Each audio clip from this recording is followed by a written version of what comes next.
हर हर महादेव। हर हर महादेव। सवर्णों, कहते हो ना पंकज दवरिया क्यों दिन और रात तुम्हारे लिए भागता है, क्यों दिल्ली में आंदोलन करता घूम रहा है, क्यों सभाएं करता घूम रहा है? पता है क्यों? एक बेहद दुखद खबर सामने आई है यूपी के फतेहपुर जिले से, जहां पर एक काया सवर्ण परिवार मरने के लिए मजबूर हो गया। पता है क्यों? क्योंकि उस परिवार को फर्जी SC/ST एक्ट के उत्पीड़न का शिकार होना पड़ा। लगातार होते हुए दबाव के कारण आत्महत्या कर ली। उस कायस्थ परिवार ने आत्महत्या कर ली। वो परिवार उजड़ गया।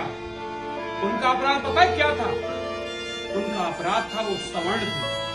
उनके नाम थे अमर श्रीवास्तव, जिनकी आयु 29 वर्ष थी। मां का नाम था सुशीला श्रीवास्तव, 55 वर्ष, और चाचा थे सुनील श्रीवास्तव। एक और है, 4 लोगों ने आत्महत्या की। आप सोचिए कि कितने लोग इस SC/ST एक्ट के उत्पीड़न का शिकार हैं। इस SC/ST एक्ट को कठोर किसने बनाया? नरेंद्र मोदी ने। सुप्रीम कोर्ट के खिलाफ जाकर कौन लाया? नरेंद्र मोदी। जातीय आरक्षण में क्रीमी लेयर लागू नहीं किया। SC/ST एक्ट सुप्रीम कोर्ट की अपमान करके लागू किया। और ये UGC क्यों लाया गया? इसीलिए कि तुम SC/ST एक्ट और जातीय आरक्षण की बेड़ियों को भी तोड़कर इस देश का नेतृत्व कर रहे थे, इस सनातन को बचा रहे थे। अब मैं इतना ही कहूंगा यूपी पुलिस से, शायद अगर ये दलित का मामला होता, शायद ये SC का मामला होता, तो पूरे देश के नेता सड़क पर उतरकर झंडे बैनर लेके विरोध कर रहे होते।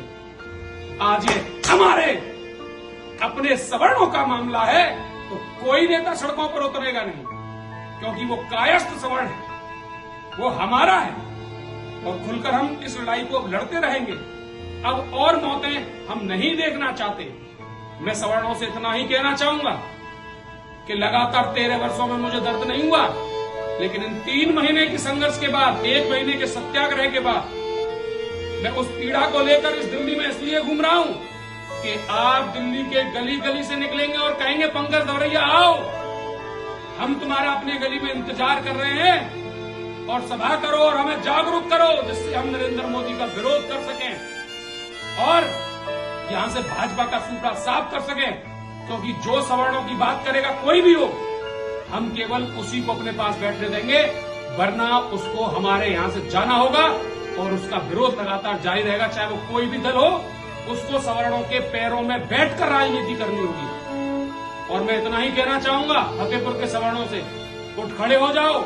जहां पर भी ऐसा मामला दिखे वहां पर प्रशासन का विरोध करो और समाज को मजबूती दो, वरना एक एक करके ये ब्राह्मण, क्षत्रिय, वैश्य, कायस्थ मरते रहेंगे और ये जीवन जाया होता रहेगा।